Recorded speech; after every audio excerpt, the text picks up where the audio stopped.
As professional sales managers, we're all involved in making lots of decisions.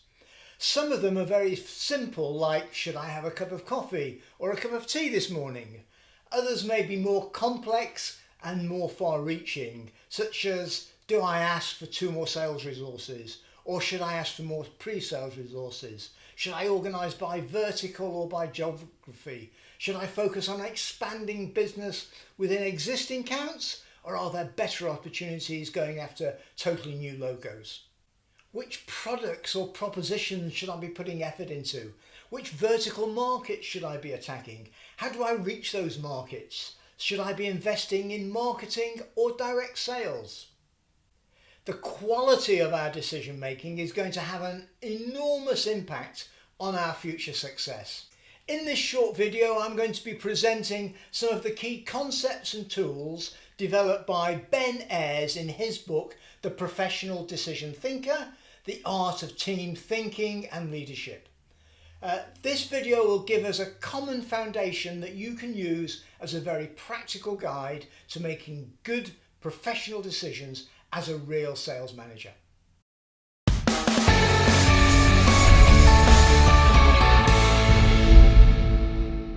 The first thing to say about Heirs' professional team decision thinking model is that it's a simple but powerful and really does just follow good practice that you see in many books and from many consultants. It's presented as a decision-making model, but it's also a way of very much engaging a team of people in the decisions. And we've discussed in other modules the advantages of that, not just to make the best possible decisions, but also to get buy-in, commitments and understanding for when you come to actually execute on those decisions. Perhaps before diving into the model itself, it's worth reminding ourselves of what some call the hamburger model for obvious reasons. It's the 3 things to consider whenever you're trying to get from A to B. For instance, when developing a plan and making decisions about goals, objectives, strategy, etc., it's tempting to focus almost exclusively on the task in hand. What should be our strategies, etc. But as a leader, there are 2 other aspects that are going to be critical important. What process are you going through to develop, refine and decide upon your strategies? And how are you going to keep the people engaged and committed to your plan? What Heirs gives us is a really good example of a model for managing the process, and one that lends itself very much to bringing people along with us. It's a 4-stage model, and what I'll do is quickly outline all 4 stages and then come back and illustrate it with a simple example. The first stage is all about gathering all the data, all the information that we need and developing a rich question. I'll talk about what goes into making a rich question a little later. Stage 2 is where we look at alternatives. It's where we get creative. We should initially in this phase be coming up with lots and lots of ideas. If they're crazy, that's free, as stage 2 is about quantity, not quality of ideas. You may want to create some competing ideas, and to do this you might get different people or different groups working independently. And at this stage we don't evaluate these ideas, as that could really likely restrict our thinking. When we're satisfied that we've got some good potential alternatives that answer the question, we move to stage 3. When we need to change our mindsets a little, because we're going to look at the consequences, the implications of going with each of these alternatives, and we're going to reject some ideas at this stage. Having done this, we're in a great position to make a decision. And there will be some leaders who say, fantastic, let's make the decision, we are decisive. Professionals go about it in a somewhat different manner. Firstly, they will go back over the previous 3 stages and say things like, are we still asking the right question? Did we consider all of the alternatives? It might be that actually, as we've understood the topic in more detail, maybe there are new alternatives that we've discovered. Let's assume that we've got some good alternatives on the table and we understand the good and bad consequences of each of them. In stage 4, we evaluate the alternatives and then decide on the best answer. Ayres puts forward a process for doing that, which involves looking at the chances of success for each of the alternatives, then looking at possible upsides and potential downsides, and from that coming to a decision as a team. So let's take an example. Let's say that we need to decide how to price a major project involving our latest equipment, some services, and some ongoing licensing and support, all of which have potentially many options around how we price. Let's assume there is an initial pilot, then rollout, and almost certainly expansion over time. The simple question is, what price should we go in at for this project? But that isn't going to be really helpful. What might be more helpful would be a richer question around how should we price this project, such that we win the business and such that we make a minimal acceptable margin for the business. I use the phrase "such that" there, which many people find very useful when putting together the rich question.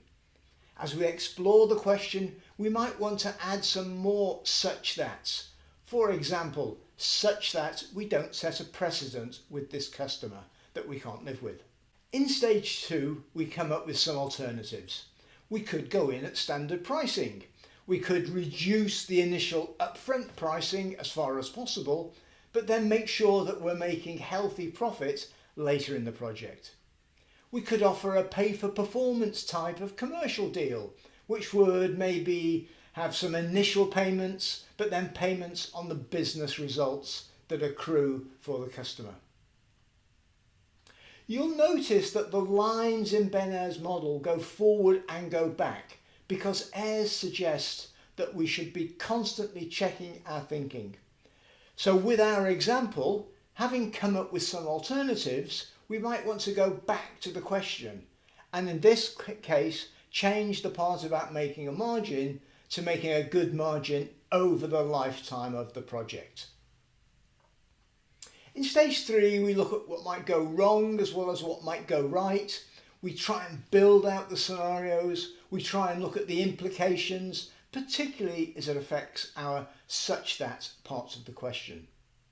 So what are the consequences of going with low pricing initially and then trying to recruit margin later on the deal? Well, maybe we run the risk that other people coming in and can supply the add-ons, the upgrades, the service, the support at a lower cost than us later on. Another consequence might be that almost certainly the customer will want to expand the scope of the project, and so the amount of potential future business associated with this initial pilot is going to be much larger than anybody imagines, which in our case, our lifetime margin is going to be much greater. So this is where we examine things in detail and look at consequences, rejecting some ideas. In stage 4, we make a decision based on chances of success and potential upside and potential downside. So, looking at the first option of standard pricing, it will fail the first test in that we will almost certainly not win the business, even though the upside of good margin is attractive to us and there will be little downside. The second option of reducing margin on the initial implementation but trying to make it up with add-ons and services later has a good chance of winning the business. There's good upside if, as we suspect, the project increases in scope over time, but there is some downside in that the customer could go for some of that additional business to other people. The third option of a at least part pay-for-performance proposition is, we believe, very likely to win the business. It has very, very, very good upside and that we believe there is a very strong financial business case, and we can negotiate a healthy slice of this. There's also quite a high downside in that there are many inherent difficulties in sometimes measuring the true business benefits. Plus also there will be factors outside of our control that may impact on the eventual business outcome. So, in deciding which of the three options, we look at the chances of success and the potential upside and downside.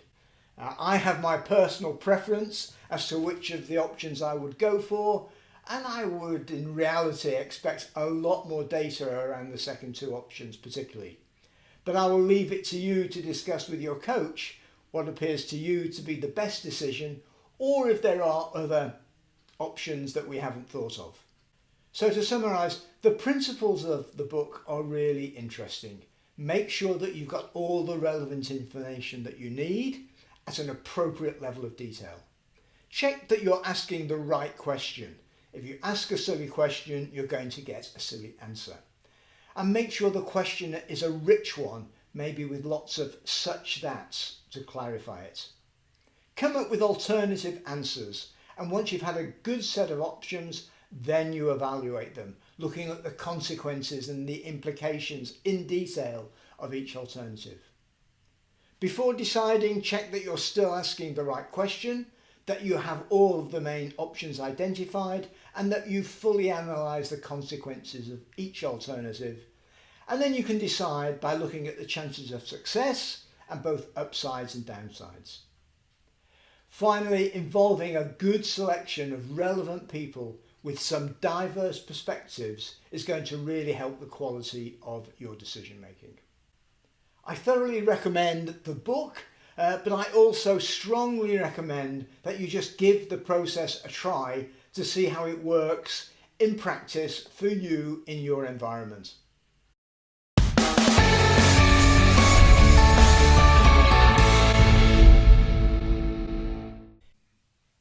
We hope that you've enjoyed this tutorial and found it useful in developing your sales management skills.